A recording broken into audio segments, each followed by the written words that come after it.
É isso aí. Estamos ao vivo. Boa noite a todos. Boa noite. Por favor, sinalizem se a voz está boa, enquadramento. Estamos em um novo cenário. Por favor, fiquem à vontade para interagir e colocar se a voz está boa para que a gente possa fazer aqui as introduções e dar início ao nosso webinário. Não? Fique à vontade. Vamos lá, pessoal. Vamos interagindo aí, por favor. A voz está boa, gente? Enquadramento. O pessoal já está entrando as pessoas aos poucos, né? Legal. Muito bem aqui. Vamos entrar. Tem uma pessoa já interagindo aqui. Vamos lá. Vejamos. Perfeito. Muito bem.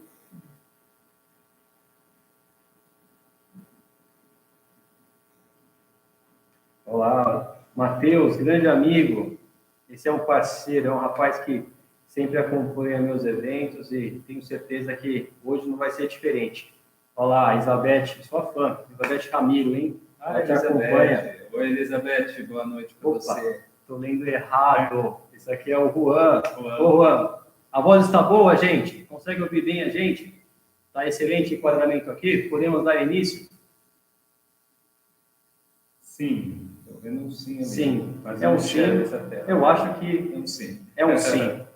Bom, gente, fazendo só algumas introduções como de praxe, quem ainda não me conhece, eu sou o Kleber Santos, diretor tributário da MF Computadores. E novamente aqui eu tenho a presença desse mestre, Antônio, que está aqui conosco. No último evento tivemos um problema em relação à internet e não foi possível dar continuidade ao nosso evento. Mas hoje ele está aqui novamente para poder recapitular alguns pontos que ficaram faltando referente ao bloco K e vamos dar início aí também a outros assuntos do SPED. E a SPED, como a gente coloca, existem muitos assuntos que podem ser explorados. Mas só recapitulando alguns pontos que nós tínhamos tratados naquela oportunidade, professor, estávamos chegando quase ao final do evento e ali a gente, assim, na última linha, para a gente contextualizar mesmo a necessidade do bloco K, você diria que, assim, um passo atrás, vamos revisar os cadastros? Seriam as premissas iniciais? Legal. Boa noite, pessoal. Sejam todos bem-vindos. No nosso evento anterior, a gente teve um probleminha, né, com a internet. Caso tenha ficado alguma dúvida, alguma questão do que nós discutimos lá naquele evento anterior, vocês podem mandar as suas questões ou para o Kleber ou diretamente para mim nas minhas redes sociais. Vocês me acham como Antônio Sérgio de Oliveira, ou como Tributário Expert, que é o meu canal. Então, pode mandar para mim ou mandar para ele alguma questão que aquele dia acabou não dando tempo da gente responder às eventuais dúvidas no final. Respondendo ao que o Kleber me perguntou, a questão do cadastro é um dos pontos cruciais do SPED fiscal. E também do bloco K. Importante a gente já adiantar aqui um pouquinho do assunto, a gente está recapitulando o bloco K, mas é importante dizer que essa questão de um cadastro em ordem, ele é necessário tanto para fins do bloco K, mas também para fins do SPED fiscal. Então, quando eu estou dando aula ou fazendo palestra de bloco K, eu coloco essa questão do cadastro, que é muito importante a gente ter um cadastro organizado, um cadastro em ordem. Mas aí eu sempre digo, pessoal, eu estou dizendo isso aqui na aula de bloco K, mas isso vale para o SPED fiscal. Então, você que tem um cliente que é varejista, ou você que é de uma empresa varejista, você não está obrigado ao bloco K, se for só varejo. Porém, o cadastro, a importância do cadastro, as regras do cadastro, né? Aquela necessidade de fazer a escrituração do ponto de vista do informante, ela é importante para o SPED fiscal como um todo e também para bloco K e também para bloco H. Então, cadastro é uma das coisas super importantes. Hoje, Kleber, eu estive em 2 escritórios de contabilidade. Eu fui primeiro num escritório de contabilidade que eu dou assessoria para eles em Santo André, ok? E a gente foi discutir a questão do SPED. E das dúvidas e dos problemas que eles estavam lá, o principal problema é a questão do código do produto. Sim. A necessidade de dar entrada com o código da empresa, e não o código que vem no XML do fornecedor. Então, eles lá, um dos principais problemas é esse. É um trabalho muito árduo, né? Porque você tem que fazer essa correlação entre o código interno do cliente e quando você tem os mecanismos, normalmente as pessoas utilizam pelo sistemas também próprios de contabilidade, chupam todos os dados da nota, ou até mesmo a famosa pistolinha. Isso. Não sei se esse é o leitor, melhor. Pistolinha no bom sentido. No bom né, pessoal? Sentido. É o leitor. O leitor de código de base. Leitor de código de base. Ele realmente classifica o documento fiscal, mas precisa fazer algumas regras para que ele realmente capture qual é o código interno do seu cliente. Porque depois teremos problemas no nosso controle de estoque lá no bloco H. Né? E aí eu saí de Santo André, fiquei lá em Santo André prestando essa consultoria para hora do almoço e fui lá para Barra Funda. Uau, fui no escritório de um outro colega, esse já é meu colega, né, lá em Santo André, meus clientes, e esse da Barra Funda, meu colega é o João, do Sindiconte, pescador João. Mas não é mentiroso não. Não mente muito não, só o suficiente para enganar o povo e ver as pescarias dele. Perfeito. Gente boa, João. E conversamos lá também sobre Bloco K, e eles com uma mesma dificuldade com alguns clientes na questão do código do produto, questão da conversão do código do produto. E nas minhas aulas, e acredito que você também nas suas aulas, nas suas consultorias, acaba se deparando com isso, né? A questão do código do produto está sendo um dos grandes problemas de SPED fiscal, um dos grandes problemas de Bloco K. Então, como o Kleber perguntou, a organização do cadastro é o primeiro ponto principal que você deve adotar. Tá? Então, tem lá o registro 0200, no guia prático tem todas as explicações de preenchimento do 0200, é importante que você estude esse registro para fazer da melhor forma. Excelente, professor. Muito bem. Bom, agora vamos dar entrada também a alguns temas que fazem muito sentido, mas o ponto inicial nós temos um modelo SPED já há alguns anos. E assim, professor... 10 anos já. 10 anos. Daqui a pouco vai se tornar um adolescente. Está mocinho. Né? Já está mocinho, com vícios, com algum tipo de rebeldia às vezes. Ora faz de uma forma, depois troca. Vide, por exemplo, ao bloco que tratava sobre a desoneração de folha de pagamento que estava na FD Contribuições, agora vai para o vizinho, que era o REIN, enfim, várias situações que vêm acontecendo, não é? Mas a gente percebe que é uma realidade hoje o SPED. Então, professor, trazendo nossa realidade, olhando lá há 10 anos, como evoluiu e como isso hoje é uma prática comum. Eu acho que os profissionais da área fiscal ou correlatas que navegam no mundo onde há necessidade dessas entregas e declarações acessórias, como que você traz essa realidade para nós? Assim, não tem mais como voltar para trás. Não tem. E qual é o nível de detalhes que hoje exige do profissional, não somente na questão tributária, mas nas questões tecnológicas, de entender um pouco mais de layout? Então, a gente hoje ainda se depara, né, com clientes, com pequenos empresários, que ainda duvidam da eficácia e da entrada em vigor do SPED. Então, o Bloco K é um exemplo disso, que muita gente não se preparou para o Bloco K, muitas vezes contando com a possibilidade de uma nova prorrogação, de uma não entrada em vigor. Né? Muitas vezes o empresário diz, não, isso é muito complicado para a nossa cultura, tal, isso não vai dar certo, isso não vai pegar. O sabotador. Isso, e a gente já sabe que hoje o SPED fiscal é uma realidade. Agora, lá em 2011, quando eu comecei a ministrar aulas de SPED de 2009 para 2010. Então, em 2011 eu já fazia um ano e pouco que eu estava dando aula de SPED.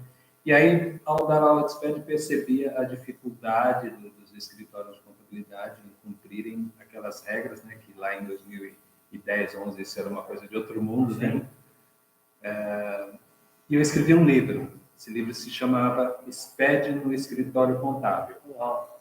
E eu começo o livro falando da necessidade de mudança de cultura, que nós teríamos que nos adaptar a um novo cenário, a enxergar de forma diferente a nossa relação com o fisco, nossa relação nós da área tributária, e também levar os nossos clientes a uma mudança de cultura.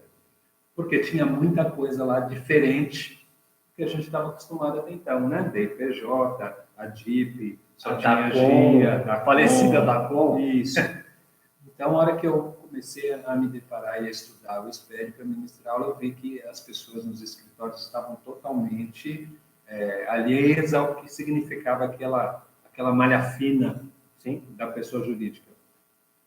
E aí escrevi esse livro em 2011. Hoje, 2019, né, passado aí já bastante tempo, eu vejo que muita gente ainda não fez a transição da cultura.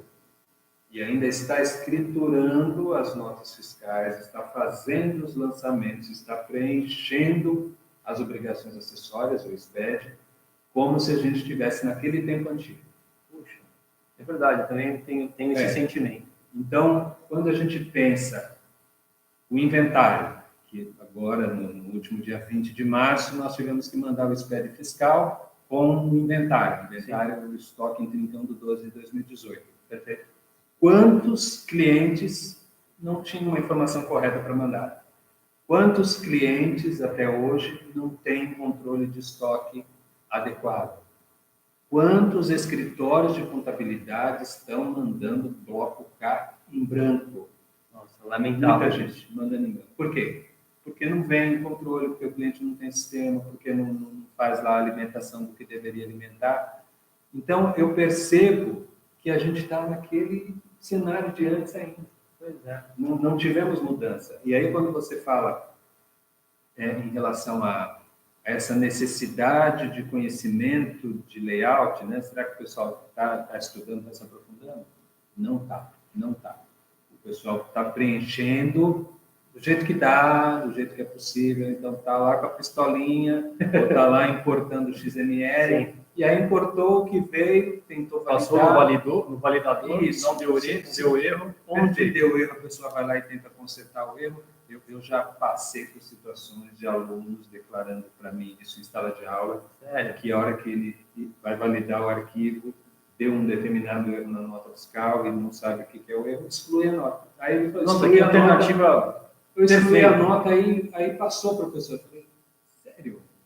Você é um gênio. Passou de excluir a nota para eliminar o erro, né? Pois é. Então, assim, a questão de estudar layout, estudar detalhes da legislação, hoje ainda não é uma realidade. O pessoal está fazendo do jeito que dá, está fazendo o que é possível, e eu sei também da realidade. O dia a dia, como é dinâmico. Da correria que é, da quantidade de obrigações, da quantidade de clientes. Só que, assim, nós estamos alimentando uma malha fina do governo. Em algum momento ele vai usar essas informações.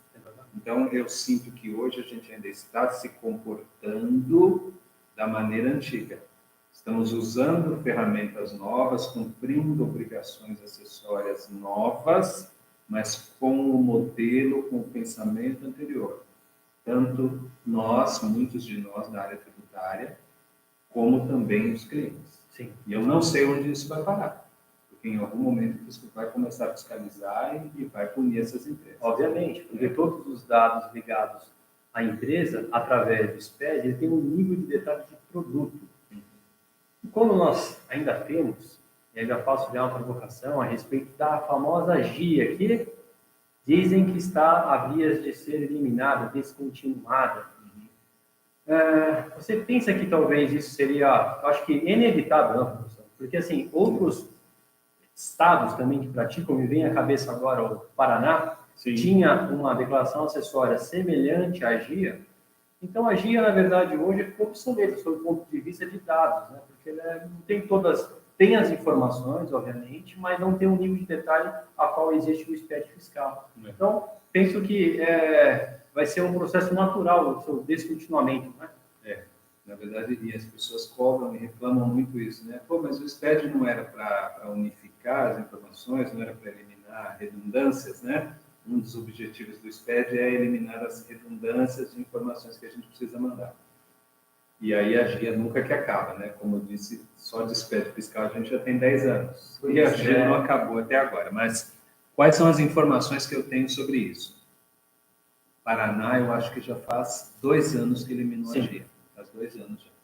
São Paulo, segundo informações que eu já tive por aí e algumas notas que eu já vi no site, São Paulo vai começar a fazer a eliminação da GIA agora, provavelmente ao longo de 2019. Só que São Paulo ele vai fazer isso de forma gradual.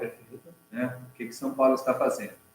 Ele vai notificar algumas empresas e aí, à medida que ele vai notificando, ele vai dispensando essas empresas da obrigação da GIA. Por que isso, professor Sérgio? Por que São Paulo não faz uma portaria CAT, não faz uma lei, não faz um decreto e já elimina todo mundo? Pelo seguinte, dizem, e aí vai bem de encontro, não, ao encontro do que você me perguntou no início, da questão das pessoas não estarem ainda fazendo da maneira correta, não está seguindo as práticas, não está estudando o guia prático, não está preenchendo como deveria.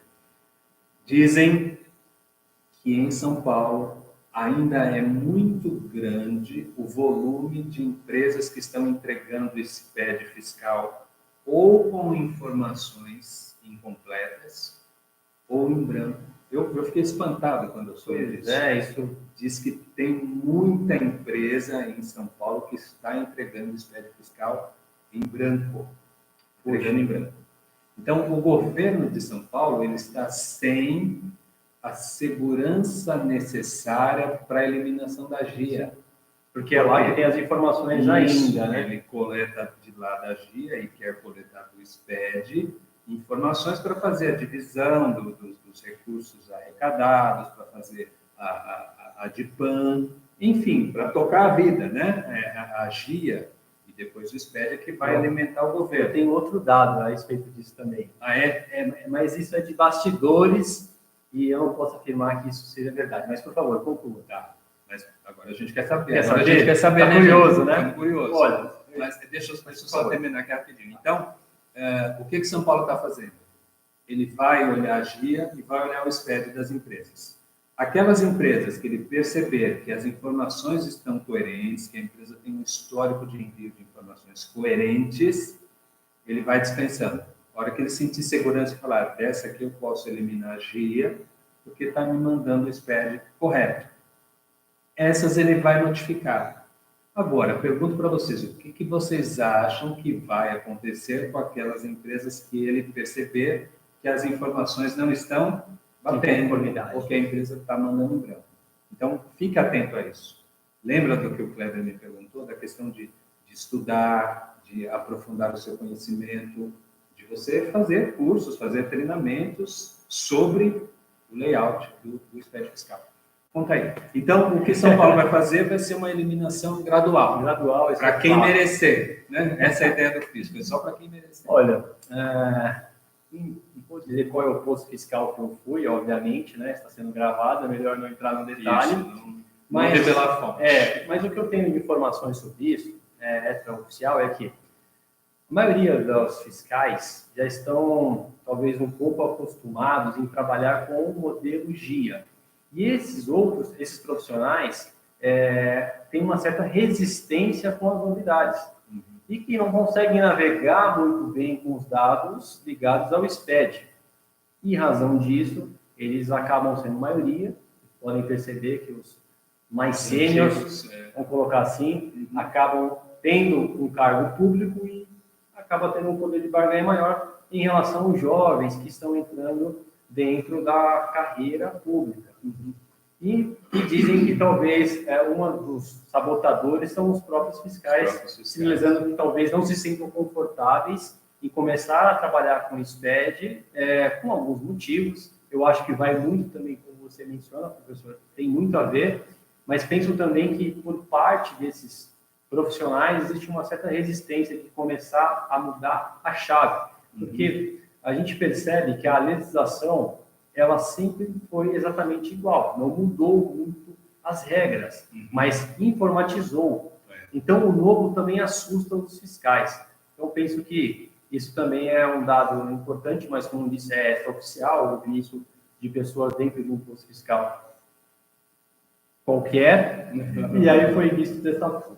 Temos aqui algumas perguntas já. Vamos ver aqui. Eu acredito que isso também seja verdade, e eu acho que, juntando as duas informações, né, a questão de muitas empresas não estarem mandando dados confiáveis, com essa questão da dificuldade de trabalhar com novas ferramentas, eu acho que tudo isso é que tem protelado aí a eliminação da GIA.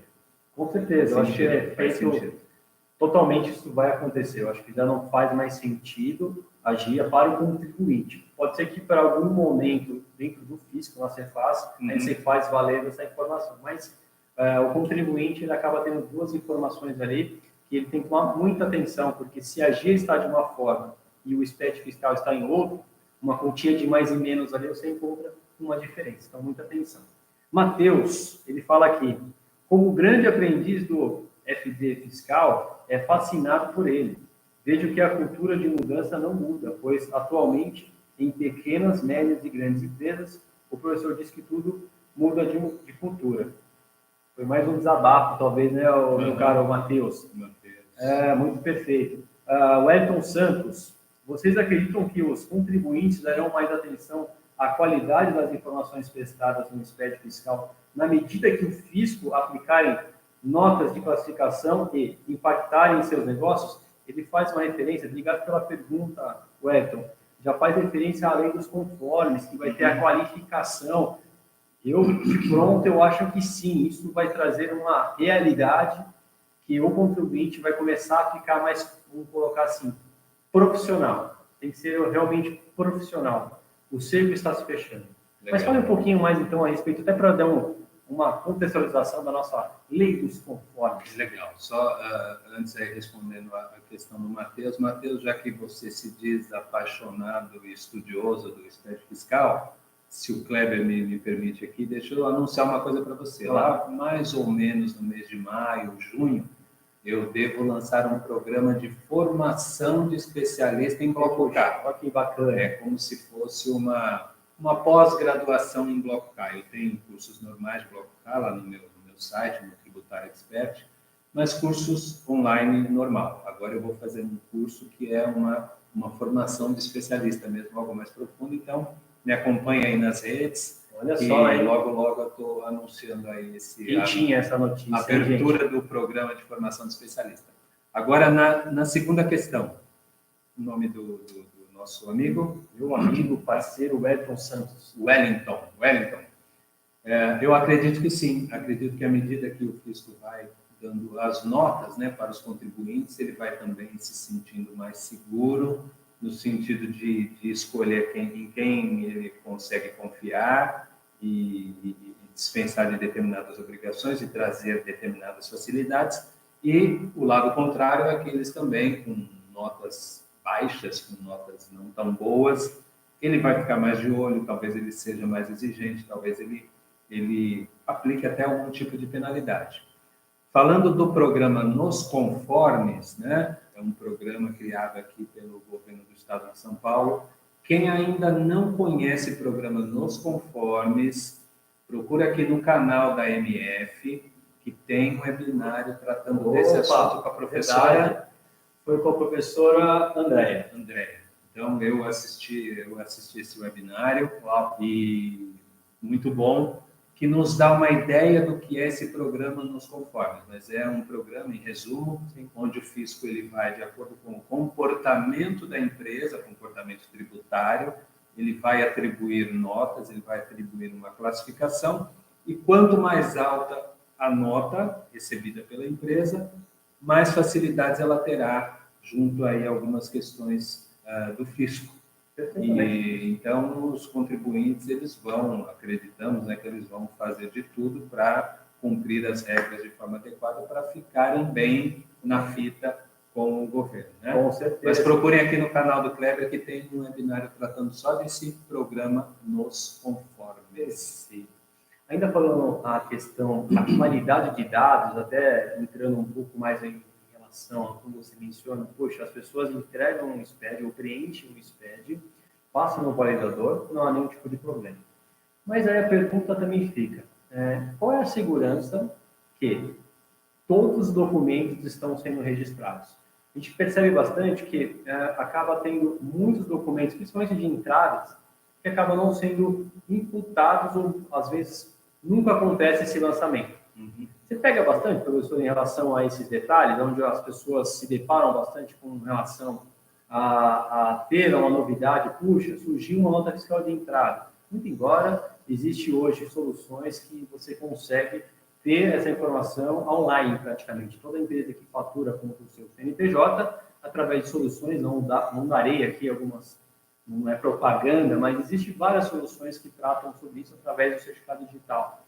Então, professor, como que você acredita que esse é o caminho? A gente tem uma solução que traga todos os documentos fiscais emitidos contra o seu CNPJ? Esse seria o modelo mais aderente para que eu consiga estruturar um SPED fiscal a rigor? O ideal seria isso, né? Seria que todas as empresas tivessem algum tipo de programa, algum tipo de instrumento que fizesse essa varredura para verificar quais notas fiscais foram emitidas contra um determinado CNPJ.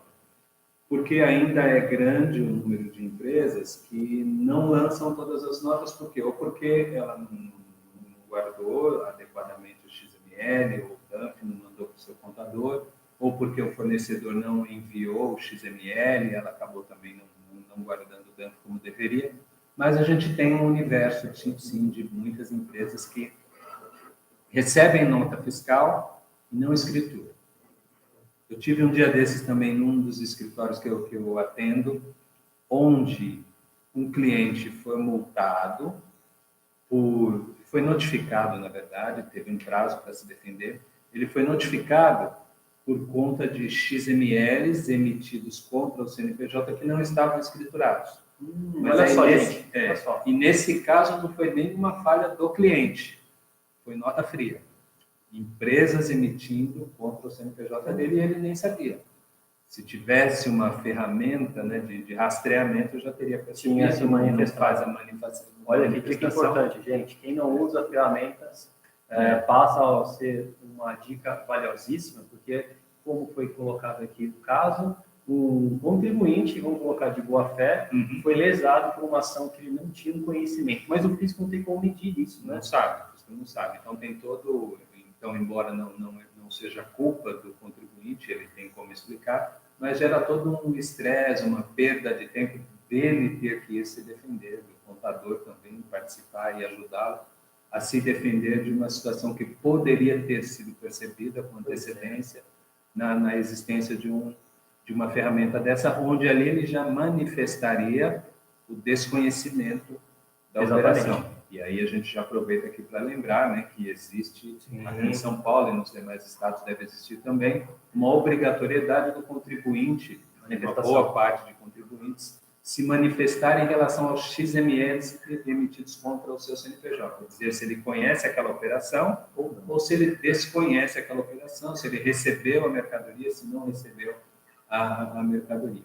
Então, para fins de SPED fiscal, essas ferramentas, elas ajudam bastante, E eu queria só fazer um adendo, aproveitando o comentário que você fez, acerca da validação. Por quê?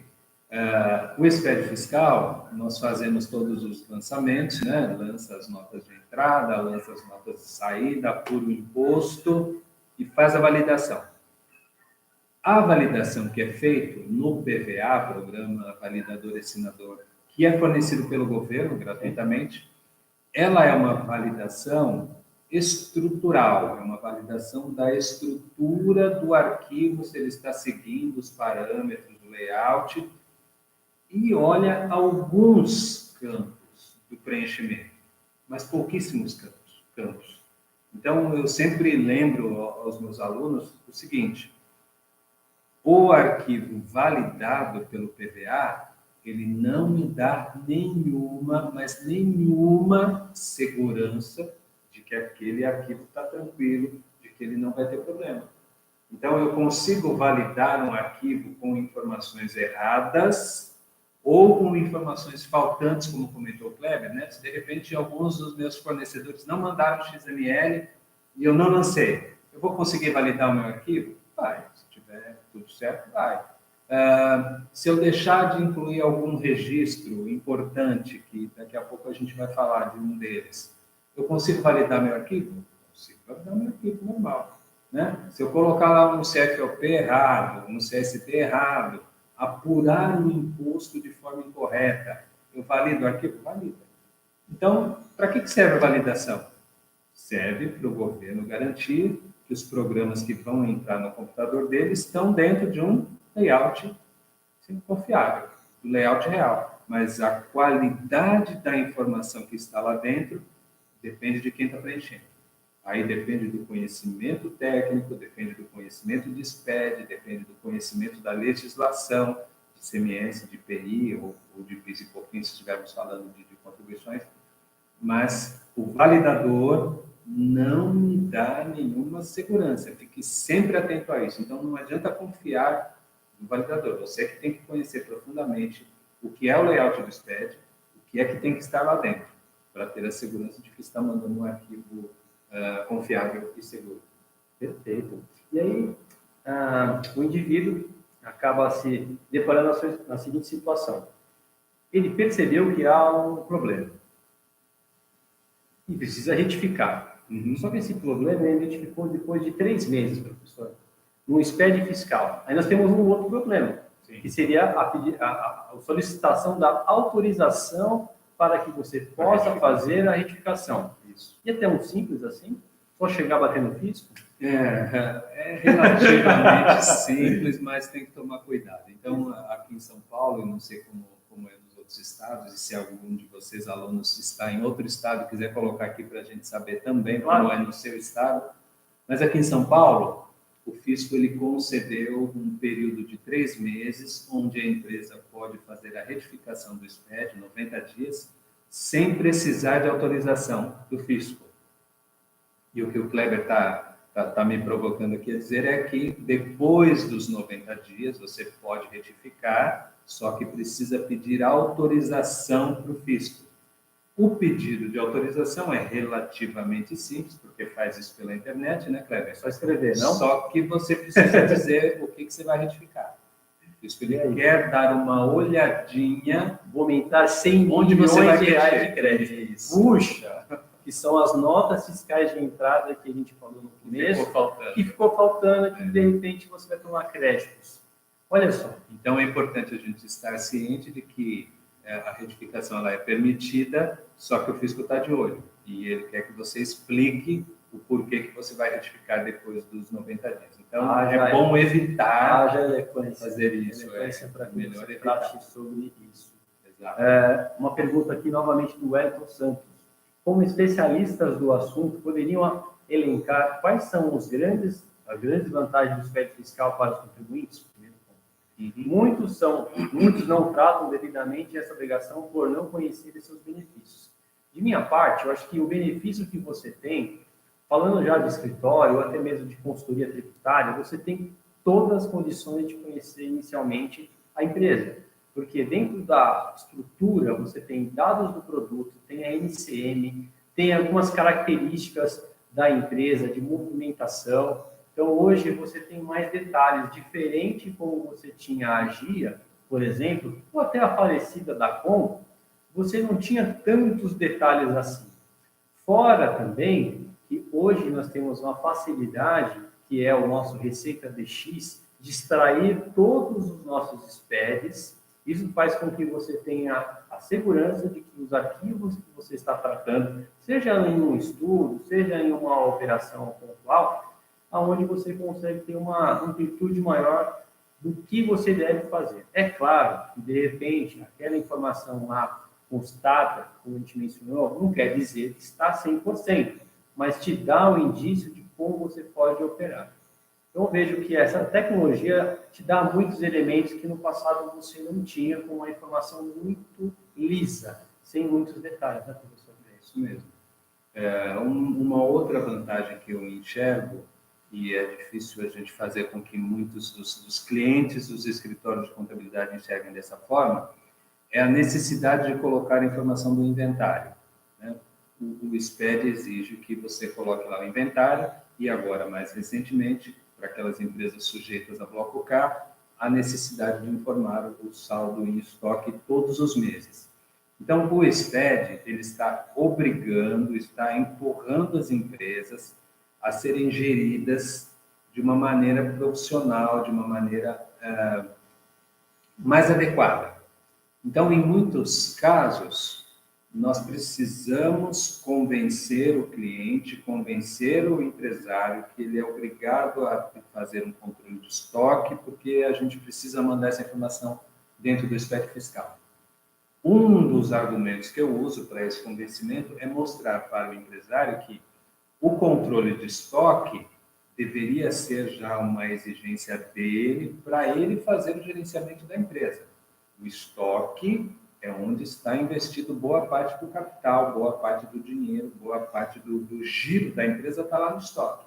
Então, se o empresário não sabe o que tem no seu estoque, não sabe o que está vendendo com mais frequência, o que está vendendo com menos frequência, o que está encalhado, o que está parado, se ele não administra o estoque, provavelmente está com capital parado e sendo usado de forma inadequada. Então, antes do governo exigir o inventário, antes do contador exigir do cliente o controle de estoque... livrinho lá. Isso.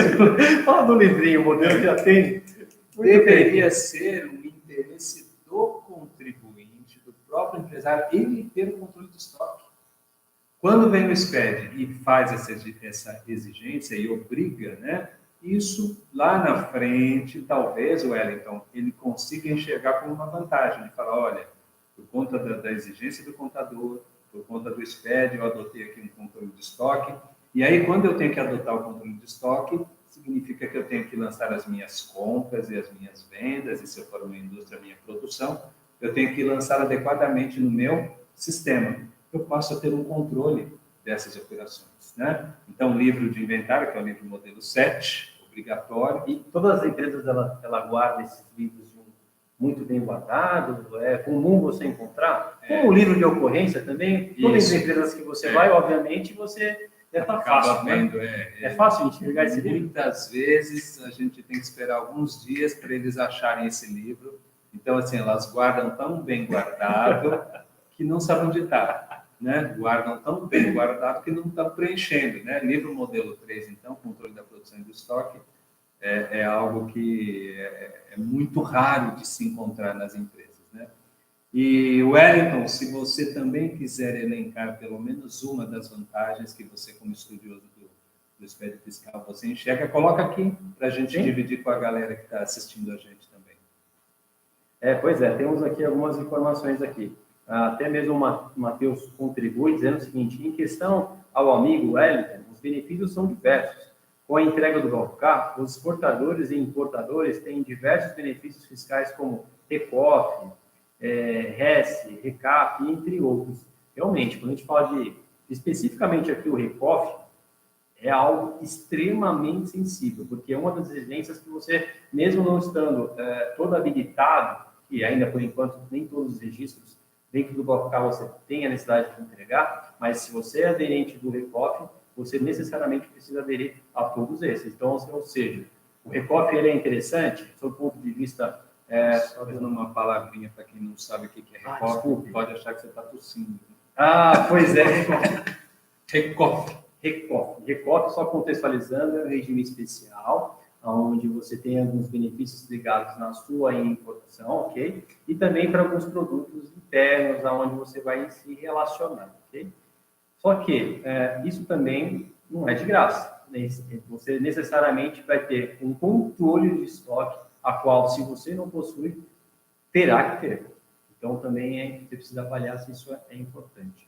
Temos mais algumas perguntas aqui.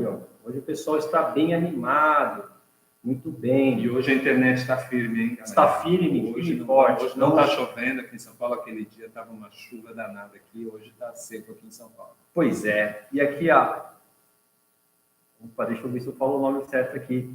Aida, que nome exótico, muito bonito o seu nome. Ela fala, é necessário que toda empresa faça o seu controle de estoque, até para poder fazer as suas demonstrações contábeis corretas. Puxa vida, se a gente for exemplificar, seria isso. Eu acho que tem que se fazer valer das informações, porque você receber, às vezes, um balanço, receber um SPED, eu acho que você tem que se fazer valer essa informação. Eu acho que o empresário ele tem totais condições e tem todas as informações para tomar uma decisão mais adequada frente a algum tipo de desafio que ele está apresentando, porque ele tem esses dados. Isso. Só que acabam não se valendo, né, professor? Exato. E a Aida lembrou muito bem, Aida, obrigado pela sua colocação, que nós estamos falando aqui mais especificamente da área fiscal e da necessidade de ter o livro de inventário, de fazer no inventário correto, de ter um controle de inventário correto, e no caso das indústrias, né, de fazer as informações do bloco K. Então, isso é obrigatório e necessário para a área fiscal. Mas isso também é necessário e obrigatório lá na área contábil. Sim? E aí a gente voltando lá na questão do Wellington, era o Wellington e o Matheus. E o Matheus, na questão do Wellington e do Matheus, né? Falando das vantagens,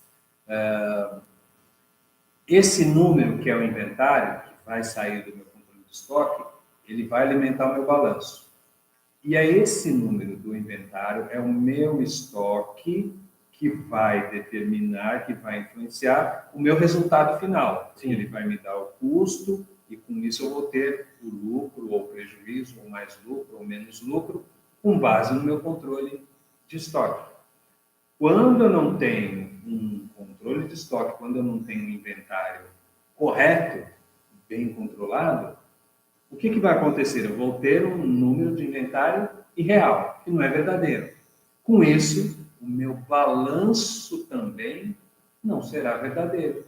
O número que eu terei no meu balanço vai ser um número incorreto. Então, além da possibilidade de multa, eu vou trabalhar com um balanço de forma com números inadequados, que não vai me dar base para a tomada de decisões. Um balanço que, na verdade, acaba não servindo para o gerenciamento da empresa, porque o número que está lá é irreal. E o número que está lá é real porque eu não tenho controle adequado. Então, quando eu sigo as regras do SPED fiscal, eu tenho aí um número confiável, e esse número confiável me dá também um balanço confiável e que me ajuda a tomar decisões também seguras na administração da minha empresa. Perfeito.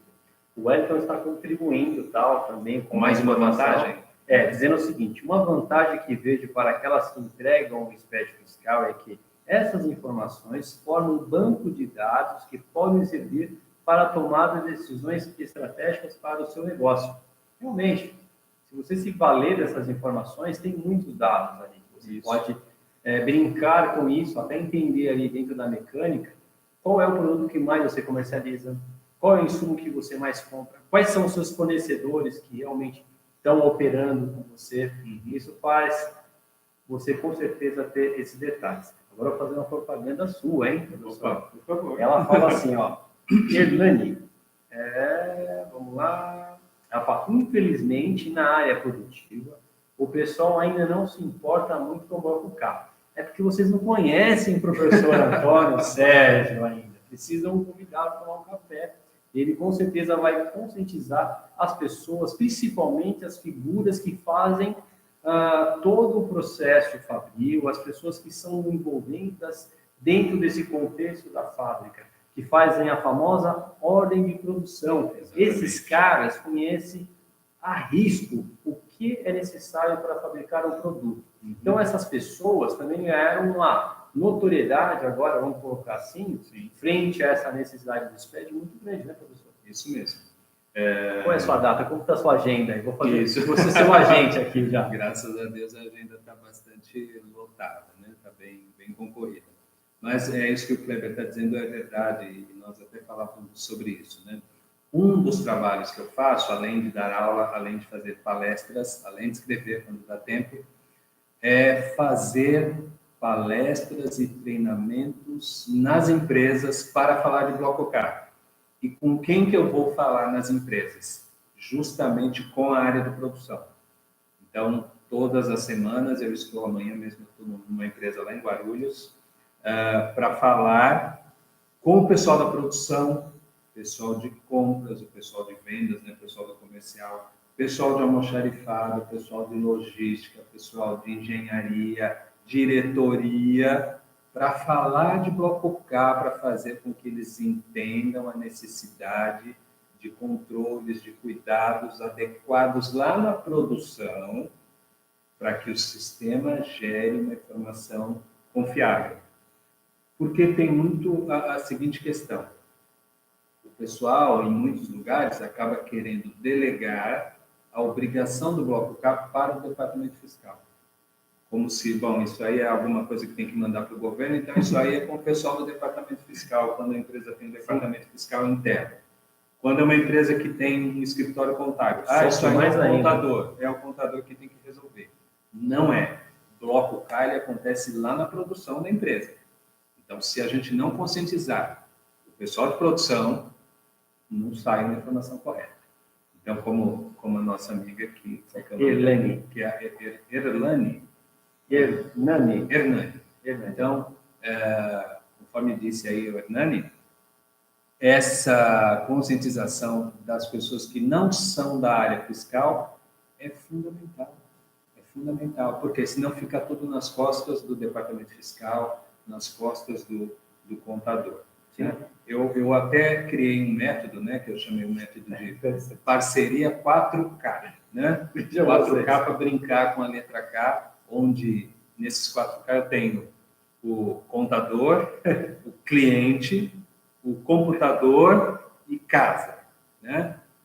Na parte de contador, é a necessidade de conscientização de nós, da área tributária, de aprofundamento do que é o SPED, do que é o negócio do cliente. Na parte de cliente entra justamente isso, a necessidade de conscientização do cliente e das pessoas que trabalham na produção, no departamento comercial do cliente, para elas entenderem que é bloco K. E depois, no caso do computador, né, a necessidade de ter sistemas adequados, gerando a informação no layout do bloco K, para que seja validado pelo PVA. E na parte do K de casa, é dar treinamentos e adotar processos para que as coisas aconteçam de forma adequada lá na indústria. Depois, quem tiver curiosidade de conhecer um pouquinho mais o método parceria 4K, me procura que eu passo mais informações. Mas é justamente isso que a nossa colega comentou.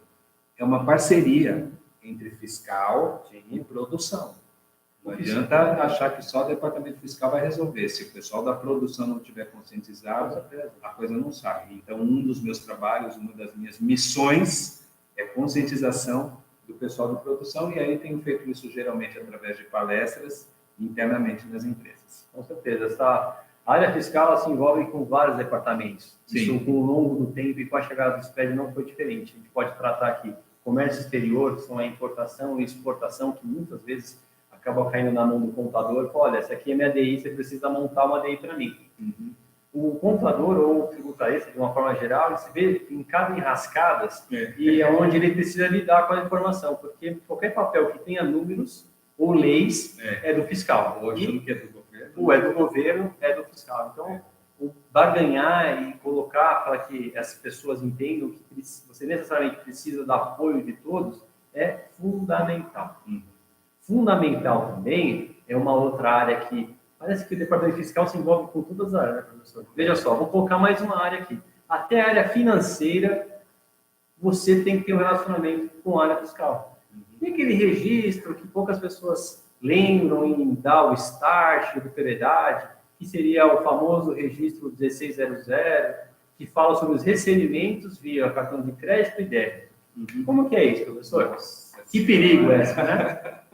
E agora, só fazendo uma provocação para deixar a pergunta capciosa. A versão 4.0 da nota fiscal eletrônica, você já sinaliza como que você vai receber aquele valor. Então, a forma de pagamento. Então, estou dizendo aqui, ó, vou receber, sei lá, cartão de crédito, via cartão de crédito. E no meu SPED fiscal já existia essa ficha há um tempo. E aí, como é que fica na prática? O Kleber está lembrando, é um dos grandes problemas também do SPED fiscal, onde lá no SPED fiscal, no bloco 1, registro 1600, eles me pedem que coloque o valor recebido por cartão de crédito ou cartão de débito, os valores recebidos por cartão durante o mês. E é um tipo de informação que não é comum, ou não era comum a gente informar isso na esfera estadual. Na DIF tinha lá essa exigência, mas era uma vez por ano, né? Na esfera estadual, não. Então, quando veio o SPED fiscal, esse registro está lá, e muita gente demorou para perceber a necessidade e obrigatoriedade de colocar essa informação. E mesmo hoje, nos meus cursos, quando eu dou curso de SPED fiscal, ainda chega a gente lá e fala, nossa, mas precisa isso, professor? Precisa. Ué, mas eu nunca coloquei e sempre validei o meu arquivo. Pois é, lembra que eu falei lá no começo da aula que arquivo validado não é garantia de que está correto? Tem que É um tipo de informação, se você não colocar, o arquivo, o PVA não sabe se você recebeu com cartão ou não, ele vai passar. Ele vai validar, mas o teu SPED vai estar incorreto. Sim? E depois, a administradora de cartão de crédito ou de débito manda a informação para o governo. E aí o governo vai cruzar isso com o SPED fiscal. Tá? Então, isso está lá no bloco 1, a obrigatoriedade de informar os valores recebidos por cartão de crédito ou cartão de débito. Muito importante. Então, você precisa também, você na área fiscal, se relacionar com mais uma área. Acredito que você já se relaciona em razão, talvez, das retenções na fonte, mas sim, você precisa se relacionar porque se você é uma empresa, vou dar um exemplo, é um e-commerce, fatalmente você recebe por uma das duas modalidades. Então, atenção aqui. Uma pergunta para você. Vou dar um lançamento já de 3 dedos aqui para o nosso professor Antônio. No bloco K, entre o saldo de materiais em estoque, em produção e produto acabado, calma lá. Quem é a pessoa? Desculpe. Givaldo Luna. Givaldo, boa noite, Givaldo. Sim, no bloco K, por enquanto, está sendo exigido o envio do registro K200 e o K280. O que é o K200? O K200 é o estoque ao final do mês. É todo o seu estoque ao final do mês. Então, entra produto acabado, produto em processo, entra embalagem, entra produto para revenda, entra o que tiver no teu estoque, mesmo que não tenha passado pelo bloco K ou pela produção. Então, é a necessidade de você informar mensalmente o saldo em estoque no último dia de cada mês, tá? Então, entra todos esses itens aí que você mencionou, entra assim no bloco K. Olha, que notícia maravilhosa, né? Se você fazer fazer um de raiva. plano de raiva, professor, então quer dizer que eu tenho que fazer um controle de estoque item a item? Isso, item a item e mensal. É para você ficar fera no estoque. Você que hoje quer ser especialista de estoque, este é o momento, não é verdade? Exatamente, é agora. É agora, esse é o momento. Esse é o momento. A Aida também fala aqui, só para corroborar com a nosso ponto aqui. Essa informação de venda com cartão de crédito é muito importante, pois se caso não informar, pode até ser notificado por omissão de receita ou transmissão de informação incorreta. Perfeito. Nós temos vários artigos aqui em São Paulo mesmo, no artigo 527, é só você escolher umas oportunidades lá que você vai se encontrar. Tem incisos que não acaba mais. O que a gente pode discutir aqui também, né, professor, uma coisa que eu sou um cara inquieto, em relação a, poxa, será que essas informações, vista que é uma receita, seria mais aderente ou mais adequado estar no SPED fiscal? Não seria no FD Contribuições? Tá. Então, vamos lá. Se a gente pensar em termos de receita, de recebimento, não poderia estar na FD Contribuições, uma vez que nós estamos falando aqui sobre PIS e COFINS agora e é sobre a receita ou faturamento? Faria sentido se estivesse lá também, né? Porque lá eu teria as informações até mais completas, né? Porque lá no Contribuições eu tenho informação de nota fiscal, de mercadorias e tenho informação de prestação de serviços também. Mas por algum motivo o governo federal não fez essa exigência e ele está controlando isso, provavelmente através da ECD, através da SEF, ele está controlando a receita. Mas o governo estadual, ele quis fazer esse tipo de controle e aí ele resolveu exigir a informação do cartão de crédito lá no SPED fiscal mensalmente. Tá? Então, poderia estar num outro SPED, e acredito que ainda está no layout novo da CIF, não tiraram essa informação. Então, ele acabou fazendo a exigência no SPED fiscal também. E sempre lembrando, né, que essa informação vai ser comparada depois com os dados que foram enviados pela administradora do cartão. Se não me engano, acho que é pela e-financeiro, não? É uma declaração acessória que eu acho que uma empresa operadora de cartões de crédito e débito, eu acho que, se não me engano, umas informações e elas são consolidadas, né? Então, enfim, o governo, a gente percebe que tem algumas ações que acabam tomando que evite, por exemplo, as contribuições vistas como a desoneração de folha de pagamento, que estava até esses dias na FD Contribuições, agora migrou para o nosso amigo Reinic. Então, são situações que a gente temos que lidar. O fato não podemos deixar entregar. Não concordar ou a gente buscar outras soluções, eu acho muito válida a discussão, mas a gente tem que obedecer o que o fisco determina, é claro, sempre tentando buscar o que for melhor dentro do seu contexto, mas tem que discutir, então não é deixar de fazer. Perfeito. Acho que tem mais uma pergunta. Hoje está bem animado, eu gosto assim, pessoal. Continue com perguntas aí para que a gente possa explorar mais um ponto. Se não der tempo hoje, se ficar muita questão, a gente tenta depois marcar um segundo dia para continuar o assunto. Um ponto aqui interessante também que o Matheus toca, ele fala o seguinte: como exemplo, um CFP, que seria uso e consumo, que é o 1556 ou 2, dependendo da região, muitas empresas lançam um único item, tudo com materiais de consumo. Qual a explanação sobre este questionamento? Esse aqui é o Matheus. Matheus, é o seguinte. Lá nas explicações do guia prático, a orientação, quando a gente faz o cadastro dos produtos no registro 0200, é que a gente cadastre item a item, e cada produto não pode ter mais de um cadastro, não pode estar cadastrado mais de uma vez, né? Então, até uma das questões que as pessoas colocam, mas se eu uso o meu produto para duas finalidades, o que o guia recomenda? Recomenda que você faça o cadastro com aquela finalidade que for a preponderante, tá? Então, de um modo geral, para mercadorias, cada produto, um cadastro, ok? Porém, na explicação do guia prático, ele faz uma ressalva, ele apresenta algumas exceções. E uma das exceções que ele apresenta é material de consumo, desde que não haja uma posterior saída, ele pode ser cadastrado como um item genérico e a gente direcionar todos os materiais de consumo para esse código genérico, tá? Então, material de consumo é possível, sim, fazer a unificação num único código de produto, tá bom? E a prática permite isso. Excelente. Chegando aqui quase ao final do nosso webinar, foi muito gostoso, mas tem ainda mais uma provocação, até uma dica aqui para que a gente possa deixar para os nossos participantes em relação a quais são as armadilhas que o SPED fiscal ainda pode nos trazer. Tá. Então, ao longo aqui do nosso bate-papo, a gente já foi falando de algumas, né? Você me perguntou de forma bastante inteligente as questões principais. Então, uma delas, né? Só para a gente resumir o que já discutimos aqui: cadastro. Cadastro é um perigo dentro do SPED.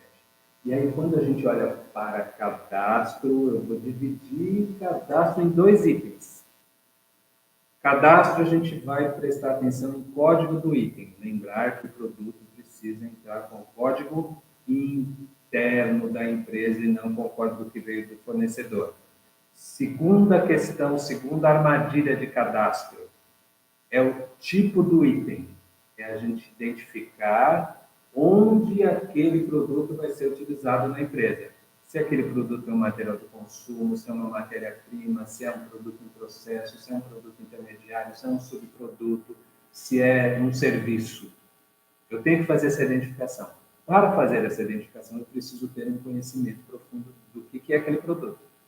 E aí, quando a gente olha para o universo dos escritórios de contabilidade, muitas vezes quem está no escritório não sabe. Aí não sabe, faz o quê? Pergunta para o cliente. Mas o cliente não tem a definição. Escolhe o que é produto em processo, o que assim? é produto intermediário, o que é subproduto. O cliente não sabe nada disso. Então, quando ele te disser, ou ele vai dizer matéria-prima, ou produto para revenda, ou material de consumo, ou outros. É isso que ele vai te dizer. Se ele não souber, vai falar que é outro. Então, isso é uma armadilha, porque faz com que o nosso cadastro fique errado. Outra questão bastante importante, outra armadilha, é a gente lembrar sempre de que um arquivo validado não é garantia de um arquivo correto. Então, tem muita gente aí há 10 anos mandando SPED fiscal validado, achando que está tudo bem, e não está. Então, a validação que o validador faz pode nos induzir a uma armadilha. Esse é um erro, um perigo. Outro ponto também, tentando lembrar aqui o que a gente foi falando. Claro. A questão do registro no 600, das informações de cartão de crédito dentro do arquivo do SPED fiscal. Tá bom? Então, esquecer de lançar esse registro é um problema. Você lembra de mais algum que eu não tenha comentado? Talvez indo aí para os lados de inventário, para os lados de bloco K? Sim, sem dúvida. Eu acho que assim, em relação às armadilhas, agora com a chegada do bloco K, nós temos lá ainda assim a entrega do bloco H, que seria no final do ano. Então hoje você vai fazer seu estoque através do bloco K, mês a mês. E vai chegar um determinado momento que você vai entregar o bloco H. Então essas informações precisam estar consolidadas. Se tiver o seu RP muito robusto, aquele bem caro que você comprou e que você fala que ele funciona muito bem, mas você está gerando mês a mês, mas por algum motivo você não acompanhou, que tem um departamento vizinho que é o responsável pelo estoque. Ele fez alguns ajustes, a famosa marretada, que nós conhecemos, e aí você tirou um bloco H, que você vai somar aqueles itens durante o ano, que não é mais aquele mesmo valor que você foi colocando mês a mês. Então veja também como um ponto de atenção para que isso realmente seja acompanhado. Usar travas, colocando a tecnologia ao nosso favor, usar travas para que realmente as pessoas não consigam mexer mais em coisas que já estão fechadas, né? Porque com isso, se eu alterar esse total, necessariamente eu preciso me voltar e retificar as minhas informações para todas ficarem compatíveis. Penso que seja nessa linha.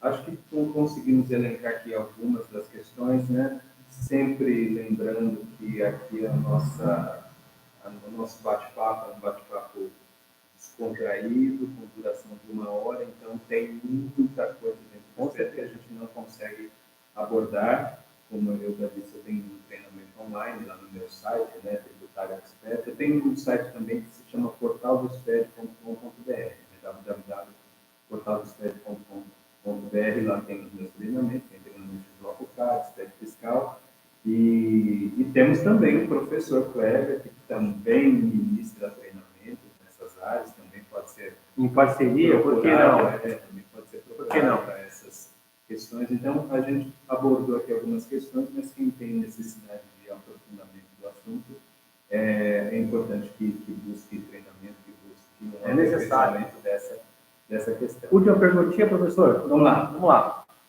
Hernani. Complementando a pergunta do Matheus, sobre a questão do uso e consumo do estoque, como classificar? Sabiamente você disse que sim, é possível você ter um item genérico e tratar sobre esse assunto. Ela pergunta aqui, e a NCM seria zerada?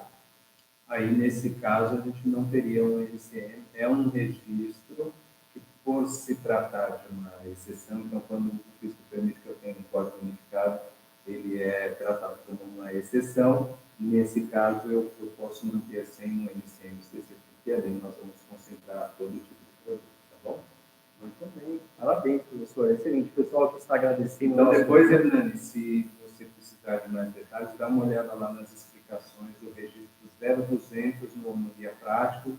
Se tiver alguma dificuldade de localizar, procure a gente que nós passamos para você onde estão essas explicações do que eu falei, onde está a base legal disso que eu falei, tá bom?